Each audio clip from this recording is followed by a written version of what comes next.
Punjabi radio ਜੋ S ਸੁਣ ਰਹੇ ਸਾਰੇ ਸਰੋਤਿਆਂ ਨੂੰ ਬਲਵਿੰਦਰ ਕੌਰ ਵੱਲੋਂ ਪਿਆਰ ਭਰੀ ਸਤਿ ਸ਼੍ਰੀ ਅਕਾਲ। ਸਰੋਤਿਓ, ਪ੍ਰੋਗਰਾਮ ਖਬਰ ਤੇ ਨਜ਼ਰ ਵਿੱਚ ਅੱਜ ਸਾਡੇ ਨਾਲ ਹੋਣਗੇ ਸੁਸ਼ੀਲ ਦੋਸਾਂਝ ਜੀ। ਉਹਨਾਂ ਤੋਂ ਪੁੱਛਾਂਗੇ ਕਿ ਉੱਥੇ ਕੀ ਕੁਛ ਹੋ ਰਿਹਾ ਆ। ਆਪਾਂ ਨੂੰ ਸਾਰਿਆਂ ਨੂੰ ਪਤਾ ਕਿ ਸੰਘਰਸ਼ ਚੱਲ ਰਿਹਾ ਆ ਅਤੇ ਬਹੁਤ ਸਾਰੇ ਜਿਹੜੇ ਪੱਤਰਕਾਰ ਆ ਉਹ ਸੰਘਰਸ਼ ਦੇ ਵਿੱਚ ਹੀ ਗਏ ਹੋਏ ਆ। ਕੋਈ ਉੱਥੋਂ ਆ ਜਾਂਦਾ, ਕੋਈ ਚਲਿਆ ਜਾਂਦਾ, ਪਰ ਖਬਰਸਾਰ ਆਪਾਂ ਨੂੰ ਜਿਹੜੀ ਮਿਲਦੀ ਰਹਿੰਦੀ ਆ। ਸੁਸ਼ੀਲ ਦੋਸਾਂਝ ਜੀ, ਸਤਿ ਸ਼੍ਰੀ ਅਕਾਲ, ਸਵਾਗਤ ਹੈ ਜੀ।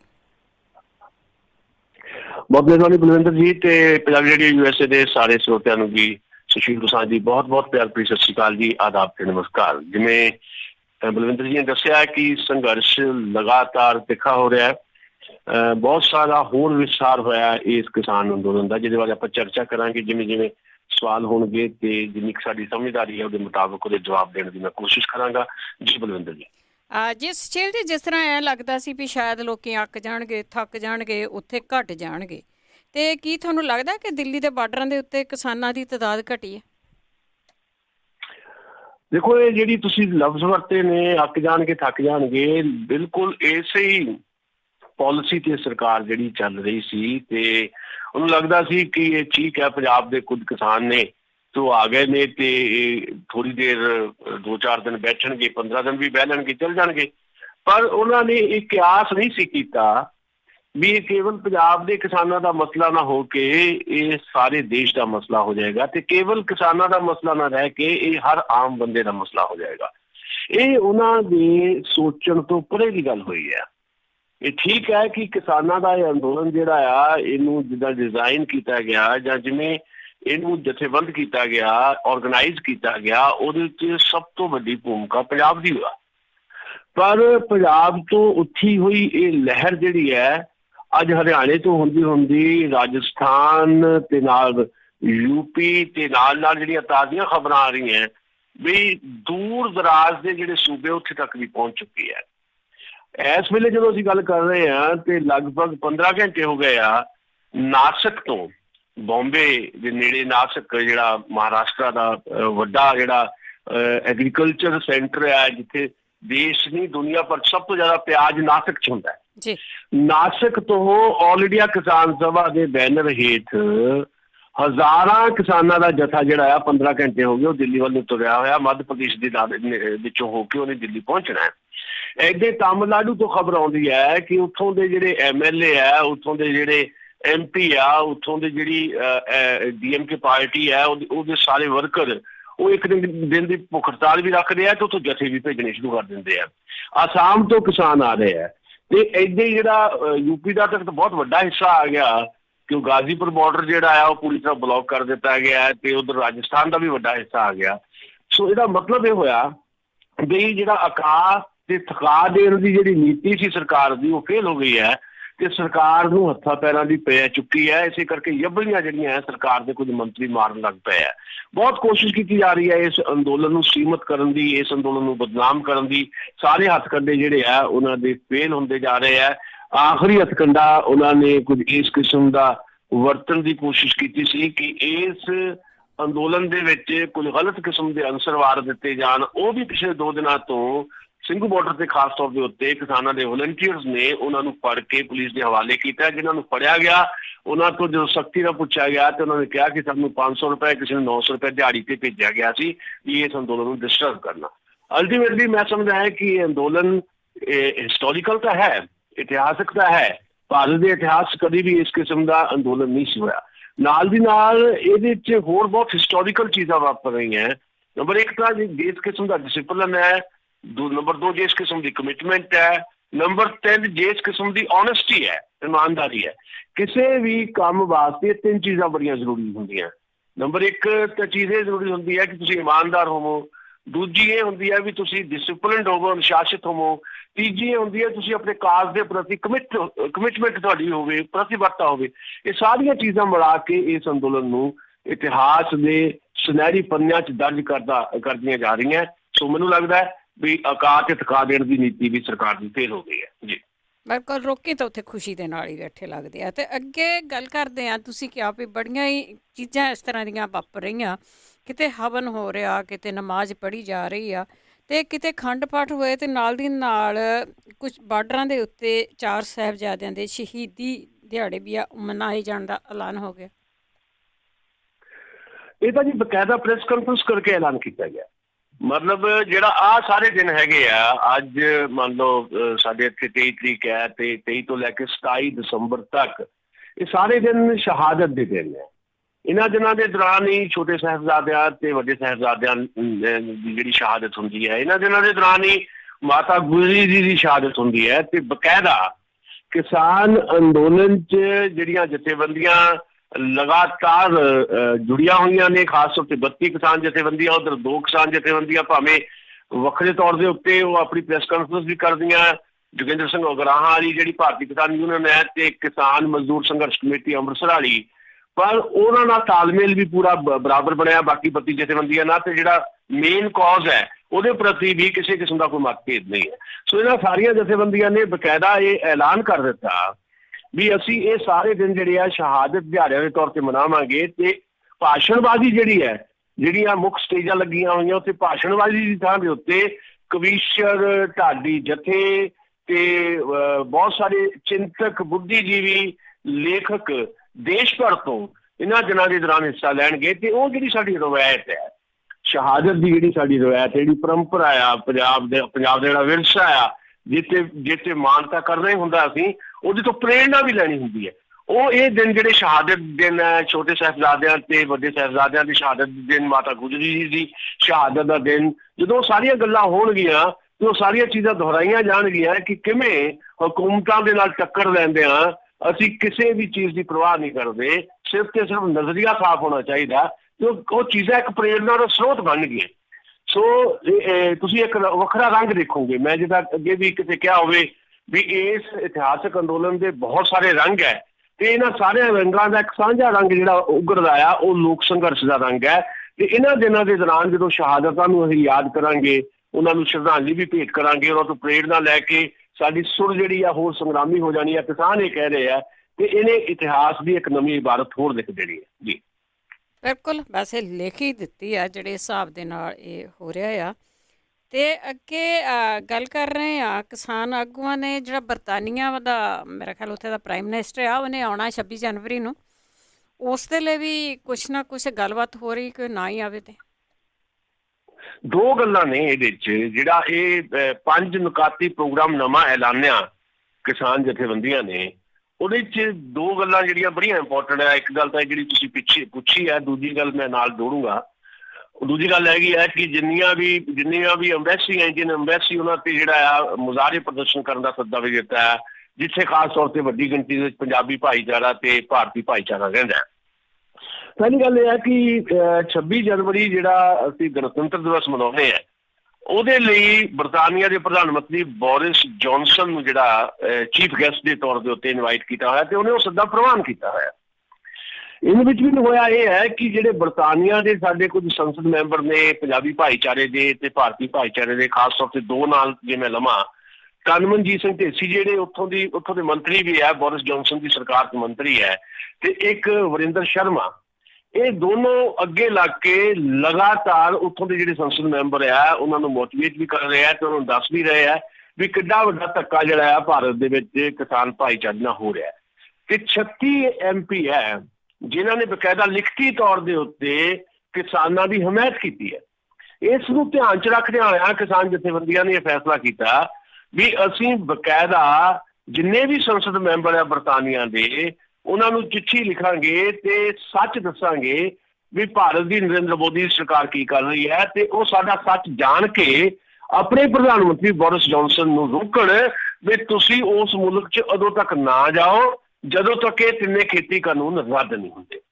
ਔਰ ਜਿੱਥੇ ਤੱਕ ਬੋਰਿਸ ਜੌਨਸਨ ਦਾ ਕਹਿਣਾ ਮਾਮਲਾ ਹੈ, ਉਹਨੇ ਤਾਂ ਬੜੀ ਅਜੀਬ ਜੀ ਗੱਲ ਕੀਤੀ ਹੈ।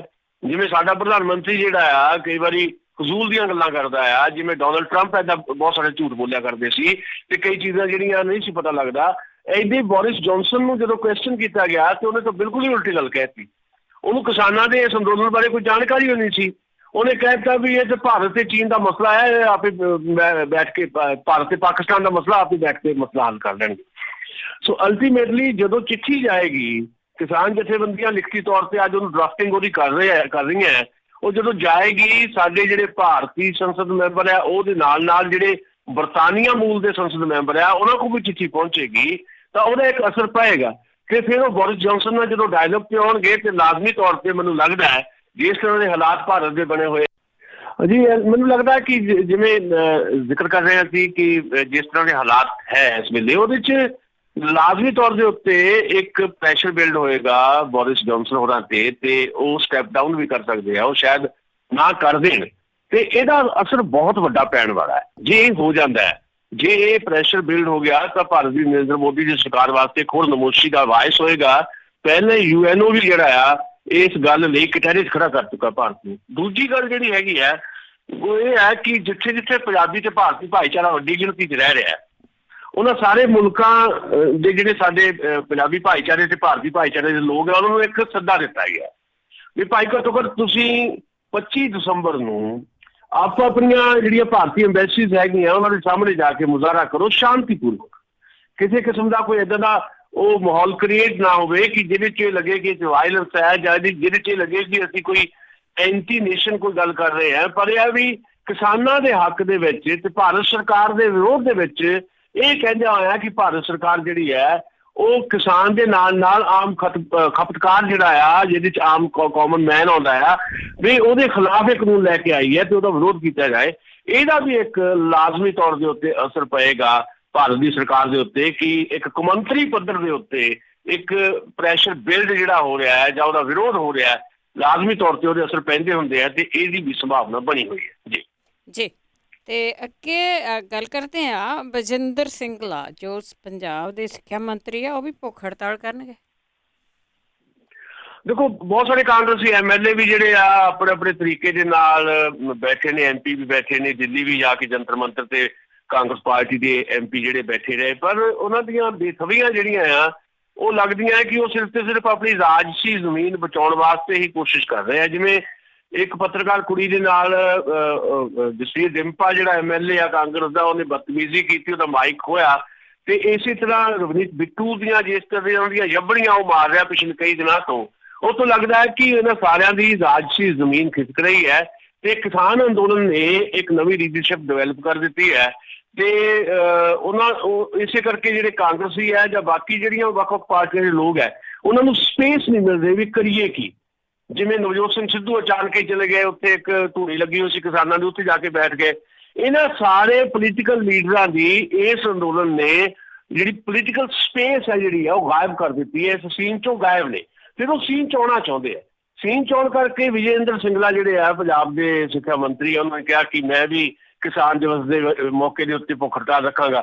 ਸਵਾਲ ਭੁੱਖ ਹੜਤਾਲ ਰੱਖਣ ਦਾ ਨਹੀਂ ਹੈ, ਤੁਸੀਂ ਸੰਕੇਤਕ ਤੌਰ ਦੇ ਉੱਤੇ ਭੁੱਖ ਹੜਤਾਲ ਰੱਖ ਲਓ, ਤੁਸੀਂ ਠੀਕ ਆ ਮੰਨ ਲਈ ਗੱਲ, ਤੁਸੀਂ ਕਿਸਾਨਾਂ ਦੇ ਹੱਕ ਦੇ ਵਿੱਚ। ਸਵਾਲ ਤਾਂ ਇਹ ਹੈ ਵੀ ਤੁਸੀਂ ਜੇ ਪੰਜਾਬ ਦੀ ਸਰਕਾਰ ਨੇ ਪੰਜਾਬ ਦੀ ਅਸੈਂਬਲੀ ਦੇ ਵਿੱਚ ਕੈਪਟਨ ਅਮਰਿੰਦਰ ਦੀ ਅਗਵਾਈ ਦੇ ਵਿੱਚ 3 ਜਿਹੜੇ ਕੇਂਦਰੀ ਖੇਤੀ ਕਾਨੂੰਨ ਹੈ ਉਹਨਾਂ ਦਾ ਅਸਰ ਘੱਟ ਕਰਨ ਵਾਸਤੇ ਆਪਣੇ ਨਵੇਂ ਬਿੱਲ ਲੈ ਕੇ ਆਉਂਦੇ ਆ, 4 ਬਿੱਲ ਲਿਆਂਦੇ ਆ, ਤਾਂ ਫਿਰ ਤੁਸੀਂ ਇਸ ਤੋਂ ਅੱਗੇ ਕਿਉਂ ਨਹੀਂ ਚੱਲਦੇ? ਤੁਹਾਨੂੰ ਕਿਸਾਨ ਅੰਦੋਲਨ ਜਿਹੜਾ ਆ ਜਾਂ ਕਿਸਾਨ ਜਥੇਬੰਦੀਆਂ ਇਹ ਕਹਿ ਰਹੀਆਂ ਕਿ ਅਸੀਂ ਪੋਲੀਟੀਕਲ ਪਾਰਟੀਆਂ ਨੂੰ ਆਪਣੇ ਇਸ ਅੰਦੋਲਨ ਦਾ ਹਿੱਸਾ ਨਹੀਂ ਬਣਾਉਣਾ। ਤੁਸੀਂ ਕੀ ਕਰ ਸਕਦੇ ਹੋ? ਤੁਸੀਂ ਕਰ ਸਕਦੇ ਹੋ ਵਿਧਾਨਕ ਤੌਰ ਦੇ ਉੱਤੇ ਤੁਸੀਂ ਇੱਕ ਦਿਨ ਦੀ ਭੁੱਖ ਹੜਤਾਲ ਕਰੋ, ਠੀਕ ਹੈ, ਪਰ ਵਿਧਾਨਕ ਤੌਰ ਦੇ ਉੱਤੇ ਤੁਹਾਡੇ 117 MLA ਲੈ ਕੇ ਤੁਸੀਂ ਕਿਉਂ ਨਹੀਂ ਦਿੱਲੀ ਦੇ ਵਿੱਚ ਬੈਠ ਜਾਂਦੇ? ਜਾ ਕੇ ਦਿੱਲੀ ਦੇ ਵਿੱਚ ਬੈਠਿਆ ਜਾਵੇ, ਜਿਹੜੇ ਤੁਸੀਂ 3-4 ਬਿੱਲ ਲਿਆਂਦੇ ਆ ਉਹਦੀ ਵੀ ਪੈਰਵੀ ਕੀਤੀ ਜਾਏ। ਜੇ ਤੁਸੀਂ ਪੰਜਾਬ ਦਾ ਕੇਸ ਲੜਨਾ ਆ, ਕਿਸਾਨ ਤਾਂ ਅਦਾਲਤਾਂ 'ਚ ਜਾ ਨਹੀਂ ਰਹੇ, ਤਾਂ ਤੁਸੀਂ ਅਦਾਲਤ ਵਿੱਚ ਵੀ ਜਾ ਸਕਦੇ ਹੋ, ਤੁਸੀਂ ਇੱਕ ਧਿਰ ਬਣ ਸਕਦੇ ਹੋ, ਜਾਂ ਤੁਸੀਂ 117 ਦੇ 17 MLA, ਜੇ ਫਿਰ ਪਤਾ ਲੱਗ ਜਾਏਗਾ ਕੌਣ ਪੰਜਾਬ ਦੇ ਕਿਸਾਨਾਂ ਨਾਲ ਹੈ ਕੌਣ ਨਹੀਂ। ਕੀ ਅਕਾਲੀ ਦਲ ਦੇ MLA ਜਾਂਦੇ ਇਹਨਾਂ ਦੇ ਨਾਲ, ਜਾਂ ਕੀ ਜਿਹੜੇ ਭਾਰਤੀ ਜਨਤਾ ਪਾਰਟੀ ਵਾਲੇ ਤੇ ਜਾਣਾ ਨਹੀਂ, ਆਮ ਆਦਮੀ ਪਾਰਟੀ ਦਾ ਕਿੱਦਾਂ ਦਾ ਬਿਹੇਵ ਰਹਿੰਦਾ। ਘੱਟੋ ਘੱਟ ਕਾਂਗਰਸ ਵਾਲੇ ਜਿਹਨਾਂ ਦੀ ਸਰਕਾਰ ਹੈ ਉਹ ਤਾਂ ਮੁਕੰਮਲ ਚੱਲ ਜਾਣ, MP ਚੱਲ ਜਾਣ ਤੇ ਲਗਾਤਾਰ ਉਹ ਬੈਠ ਜਾਣ, ਆਪਣੇ ਵੱਖਰੇ ਤਰੀਕੇ ਨਾਲ ਆਪਣਾ ਪ੍ਰੋਟੈਸਟ ਕਰਨ। ਉਹ ਕਰਨ ਦੀ ਥਾਂ ਦੇ ਉੱਤੇ ਇਸ ਅੰਦੋਲਨ ਦੇ ਦੌਰਾਨ ਹੀ ਕੁਝ ਨਾ ਕੁਝ ਆਪਣੀ ਭੱਲ ਬਚਾਉਣ ਵਾਸਤੇ ਤੇ ਆਪਣੀ ਰਾਜਸੀ ਜ਼ਮੀਨ ਬਚਾਉਣ ਵਾਸਤੇ ਇਸ ਤਰ੍ਹਾਂ ਦੇ ਕੋਈ ਨਾ ਕੋਈ ਹਰਬੇ ਉਹ ਵਰਤ ਰਹੇ ਨੇ, ਜਿਵੇਂ ਰਵਨੀਤ ਬਿੱਟੂ ਕਰ ਰਿਹਾ ਜਾਂ ਜਸਵੀਰ ਡਿੰਪਾ ਕਰ ਰਿਹਾ। ਪਰ ਨਾਲ ਦੀ ਨਾਲ ਅਸਲੀਅਤ ਵੀ ਸਾਹਮਣੇ ਆ ਜਾਂਦੀ ਹੈ ਜਦੋਂ ਉਹਨਾਂ ਦਾ ਵਰਤਾਓ ਜਿਹੜਾ ਆ ਉਹ ਇਸ ਅੰਦੋਲਨ ਦੇ ਪ੍ਰਤੀ ਜੇ ਕੋਈ ਕੁਐਸਚਨ ਕੀਤਾ ਜਾਂਦਾ ਹੈ ਤੇ ਉਹਨਾਂ ਦਾ ਕਿੱਦਾਂ ਦਾ ਵਰਤਾਓ ਹੁੰਦਾ ਹੈ। ਸੋ ਵਿਜੇਂਦਰ ਸਿੰਗਲਾ ਵੀ ਭੁੱਖ ਹੜਤਾਲ ਕਰ ਲੈਣ, ਪਰ ਜ਼ਮੀਨ ਤੇ ਲੜਨ ਦੀ ਜ਼ਿਆਦਾ ਜ਼ਰੂਰਤ ਹੈ। ਜੀ ਉਹ ਤਾਂ ਇਹਨਾਂ ਦੇ ਕੋਲ ਹੀ ਸੀ ਇੰਨਾ ਕੁਛ ਦਾ, ਉੱਥੇ ਕਿੱਥੇ ਲੜਨਾ। ਅਖੀਰ ਦੇ ਵਿੱਚ ਗੱਲ ਕਰਦੇ ਹੈਗੇ ਆ ਵੀ ਜਿਸ ਤਰ੍ਹਾਂ ਕਿਹਾ ਜਾਂਦਾ ਸੀ ਵੀ ਸ਼ਾਇਦ ਇਹ ਪੰਜਾਬ ਦੇ ਕਿਸਾਨ ਹੀ ਆ, ਇਹ ਹਰਿਆਣੇ ਦੇ ਵੀ ਹੈ ਨਹੀਂ, ਪਰ ਹੁਣ ਮੁੰਬਈ ਦੇ ਕਿਸਾਨ ਵੀ ਆ, ਉਹ ਵੀ ਸਾਹਮਣੇ ਆਏ ਆ।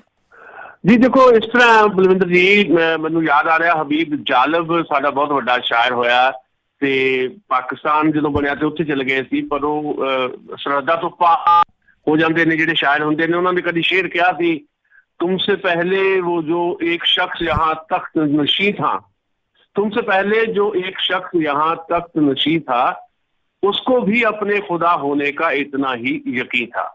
सो साडे प्रधानमंत्री नरेंद्र मोदी नूं एक भरम पैदा हो गया जां ये यकीन हो गया कि मैं खुदा, जां मेरे आका जिहड़े ने अडानी ते अंबानी वो खुदा है।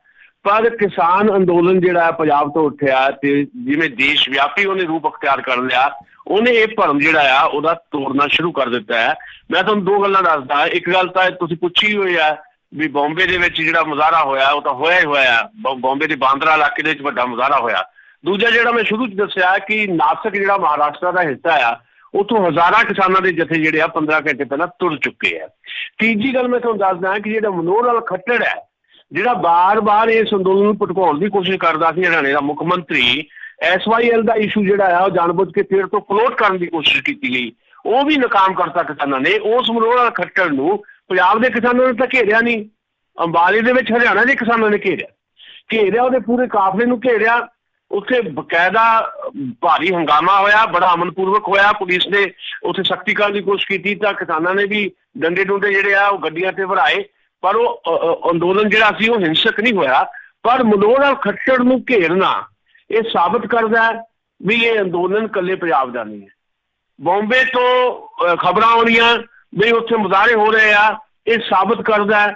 ਨਾਸਿਕ ਤੋਂ ਜਥਿਆਂ ਦਾ ਤੁਰ ਪੈਣਾ, ਆਸਾਮ ਤੋਂ ਕਿਸਾਨ ਜਥਿਆਂ ਦਾ ਤੁਰ ਪੈਣਾ, ਕੇਰਲਾ ਦੀ ਸਰਕਾਰ ਵੱਲੋਂ, ਜਿੱਥੇ ਖੱਬੇ ਮੋਰਚੇ ਦੀ ਸਰਕਾਰ ਆ, ਉਹਦਾ ਵੱਲੋਂ ਇਹ ਕਰ ਦੇਣਾ ਕਿ ਜਿਹੜਾ ਘੱਟੋ ਘੱਟ ਸਹਾਇਕ ਕੀਮਤ, ਜਿਹਨੂੰ ਆਪਾਂ MSP ਕਹਿੰਦੇ ਆ, ਉਹਦਾ ਗਰੰਟਡ ਕਾਨੂੰਨ ਬਣਾਤਾ। ਜਿੱਥੇ ਕੇਰਲਾ ਦੇ ਵਿੱਚ ਲਗਾਤਾਰ ਉੱਥੇ ਸੰਘਰਸ਼ ਚੱਲਣਾ ਤੇ ਕੇਰਲਾ ਦੇ ਕਿਸਾਨਾਂ ਦਾ ਇੱਧਰ ਨੂੰ ਆਉਣਾ, ਤਾਮਿਲਨਾਡੂ ਦੇ ਕਿਸਾਨਾਂ ਦਾ ਇੱਧਰ ਨੂੰ ਆਉਣਾ, ਇਹ ਸਾਰੇ ਪ੍ਰਮਾਣ ਹੈ। UP ਸਾਰੀ ਲਗਭਗ ਉੱਠ ਕੇ ਬਾਰਡਰ ਤੇ ਆ ਗਈ ਹੈ, ਰਾਜਸਥਾਨ ਸਾਰਾ ਬਾਰਡਰ ਤੇ ਆ ਗਿਆ। ਇਹ ਸਾਰੇ ਪ੍ਰਮਾਣ ਹੈ, ਇਸ ਗੱਲ ਦੇ ਪੁਖਤਾ ਪ੍ਰਮਾਣ ਹੈ ਕਿ ਇਹ ਅੰਦੋਲਨ ਜਿਹੜਾ ਆ ਜਿਵੇਂ ਸੋਚਿਆ ਸੀ ਸਰਕਾਰ ਨੇ, ਉਹਦੀਆਂ ਸੋਚਾਂ ਨੇ ਬਿਲਕੁਲ ਉਲਟ ਜਾ ਕੇ ਉਹਦੀ ਧੌਣ ਤੇ ਗੋਡਾ ਵਾਲਾ ਅੰਦੋਲਨ ਬਣ ਗਿਆ। ਗੋਡਿਆਂ ਪਾਰ ਤਾਂ ਪਹਿਲਾਂ ਹੋ ਚੁੱਕੀ ਹੈ, ਨਰਿੰਦਰ ਮੋਦੀ ਦੀ ਸਰਕਾਰ ਲੰਮੀ ਪੈਣ ਵਾਲੀ ਹੈ ਬੜੀ ਜਲਦੀ। ਅੱਜ ਕਿਸਾਨ ਜਥੇਬੰਦੀਆਂ ਨੇ ਫੈਸਲਾ ਕਰਨਾ ਆ, ਮੀਟਿੰਗ ਹੋਏਗੀ ਭਾਰਤੀ ਸਮੇਂ ਦੇ ਮੁਤਾਬਕ 2 ਵਜੇ, ਰੋਜ਼ ਮੀਟਿੰਗ ਉਹਨਾਂ ਦੀ ਹੁੰਦੀ ਹੈ। ਅੱਜ ਮੀਟਿੰਗ ਹੋਏਗੀ ਜਿਸ 'ਚ ਕਿਸਾਨ ਜਥੇਬੰਦੀਆਂ ਫੈਸਲਾ ਕਰਨਗੀਆਂ ਵੀ ਜਿਹੜਾ ਉਹ ਇੱਕ ਮੂੰਹ ਮੁਲਾਜ਼ੇ ਲਈ ਸੱਦਾ ਪੱਤਰ ਦਿੱਤਾ ਹੈ ਭਾਰਤ ਸਰਕਾਰ ਨੇ ਵੀ ਅਸੀਂ ਗੱਲ ਕਰਨ ਨੂੰ ਤਿਆਰ ਹਾਂ ਜੀ, ਪਰ ਜਿਹੜੀ ਚਿੱਠੀ ਭੇਜੀ ਆ ਉਹ ਪੁਰਾਣੀ ਚਿੱਠੀ ਭੇਜ ਦਿੱਤੀ ਆ।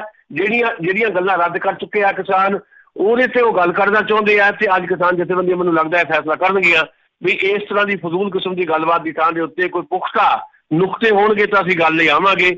ਬਾਕੀ ਦੇਖਦੇ ਹਾਂ ਕਿਸ ਪਾਸੇ ਗੱਲ ਜਾਂਦੀ ਆ। ਹਾਲ ਫਿਲਹਾਲ ਕਿਸਾਨਾਂ ਦਾ ਅੰਦੋਲਨ ਬਹੁਤ ਹੀ ਵਧੀਆ ਤਰੀਕੇ ਨਾਲ ਤੇ ਸੂਝ-ਬੂਝ ਦੇ ਨਾਲ ਚਲਾਇਆ ਜਾ ਰਿਹਾ ਹੈ ਤੇ ਸਰਕਾਰ ਦੀ ਹਰ ਤਰ੍ਹਾਂ ਦੀ ਸਾਜ਼ਿਸ਼ ਜਿਹੜੀ ਹੈ ਇਸ ਅੰਦੋਲਨ ਨੂੰ ਨਾਕਾਮ ਕਰਨ ਦੀ ਕਿਸਾਨ ਜਥੇਬੰਦੀਆਂ ਨੇ ਤੇ ਕਿਸਾਨਾਂ ਨਾਲ ਜੁੜੇ ਹੋਏ ਨੌਜਵਾਨਾਂ ਨੇ ਫੇਲ ਕੀਤੀ ਹੈ ਜੀ। ਸੁਸ਼ੀਲ ਜੀ, ਜਾਂਦੇ ਜਾਂਦੇ ਇਹ ਗੱਲ ਕਰੀਏ ਕਿ ਇਸ ਤਰ੍ਹਾਂ ਲੱਗਦਾ ਕਿ ਕਾਫੀ ਲੰਬਾ ਚੱਲ ਸਕਦਾ ਇਹ ਘੋਲ। ਲੰਬਾ ਚੱਲ ਸਕਦਾ। ਮੈਂ ਤੁਹਾਨੂੰ ਇੱਕ ਗੱਲ ਹੋਰ ਨਾਲ ਜੋੜਨਾ, ਲੰਬਾ ਤਾਂ ਚੱਲ ਸਕਦਾ ਜੇ ਸਰਕਾਰ ਇਹਦਾ ਅੜੀ ਰਹੀ, ਪਰ ਸਰਕਾਰ ਬਹੁਤ ਦੇਰ ਅੜ ਨਹੀਂ ਸਕਦੀ ਕਿਉਂਕਿ ਇੱਕ ਤਾਂ ਦਿੱਲੀ ਪੂਰੀ ਤਰ੍ਹਾਂ ਘੇਰੀ ਗਈ ਹੈ। ਸਿਰਫ 2 ਐਂਟਰੀ ਪੁਆਇੰਟ ਰਹਿ ਗਏ ਆ ਜਿਹੜੇ ਬਹੁਤ ਮਾਈਨਰ ਜਿਹੇ ਐਂਟਰੀ ਪੁਆਇੰਟ ਹੈ ਤੇ ਕਿਸਾਨ ਆਗੂਆਂ ਨੇ ਕਿਹਾ ਕਿ ਉਹਦੀ ਵੀ ਤਿਆਰੀ ਕਰ ਲਈ ਗਈ ਹੈ। ਤੇ ਪਰ ਉਹਦੇ ਨਾਲ ਜਿਹੜੀ ਇੱਕ ਹੋਰ ਗੱਲ ਮੈਂ ਤੁਹਾਨੂੰ ਜੋੜਨੀ ਚਾਹੁੰਦਾ, ਖਬਰਾਂ ਦੇ ਬੁਲੇਟਿਨ 'ਚ ਥੋੜੀ ਜਿਹੀ ਗੱਲ ਅਸੀਂ ਕੀਤੀ ਆ, ਪਰ ਜਿੱਥੇ ਤੱਕ ਇਹ ਅੰਦੋਲਨ ਦੀ ਗੱਲ ਹੈ ਇਹ ਤਾਂ ਹਿਸਟੋਰੀਕਲ ਹੈ। ਇੱਕ ਨਵੀਂ ਹਿਸਟਰੀ ਹੋਰ ਕ੍ਰੀਏਟ ਹੋ ਰਹੀ ਹੈ ਵੀ ਜਿਹੜਾ ਭੰਡੀ ਪ੍ਰਚਾਰ ਸਰਕਾਰ ਕਰ ਰਹੀ ਸੀ ਆਪਣੇ IT ਸੈੱਲ ਰਾਹੀਂ, ਉਹਦਾ ਮੁਕਾਬਲਾ ਕਰਨ ਲਈ ਜਿਹੜਾ ਕਿਸਾਨਾਂ ਦੇ ਨਾਲ ਜੁੜੇ ਹੋਏ ਨੌਜਵਾਨ ਕਿਸਾਨ ਹੈ ਉਹਨਾਂ ਨੇ ਜਿਹੜਾ ਆਪਣਾ IT ਸੈੱਲ ਬਣਾਇਆ, ਉਹਨੇ ਇੱਕ ਨਵੀਂ ਹਿਸਟਰੀ ਕ੍ਰੀਏਟ ਇਹ ਕੀਤੀ ਹੈ ਵੀ 24 ਦਸੰਬਰ ਨੂੰ 12 ਵਜੇ ਜ਼ੂਮ ਵੈਬ ਮੀਟ ਹੋਏਗੀ ਪਹਿਲੀ ਵਾਰ ਦੁਨੀਆ 'ਚ ਕੋਈ 10,000 ਬੰਦਾ ਇੱਕ ਵੈਬ ਮੀਟ ਤੇ ਜੁੜੂਗਾ। ਆਮ ਤੌਰ ਤੇ ਜ਼ੂਮ ਮੀਟਿੰਗ ਜਿਹੜੀ ਆ 100 ਬੰਦੇ ਦੀ ਅਸੀਂ ਕਰਦੇ ਆ, ਅਸੀਂ ਲੇਖਕ ਵੀ ਜਿਹੜੇ ਮਾੜੇ ਮੋਟੇ ਵੈਬ ਸੈਮੀਨਾਰ ਕਰਦੇ ਆ, ਵੈਬੀਨਾਰ ਜਿਹਨੂੰ ਕਹਿੰਦੇ ਆ, ਉਹ 'ਚ 100 ਤੋਂ ਵੱਧ ਬੰਦਾ ਨਹੀਂ ਜੁੜਦਾ।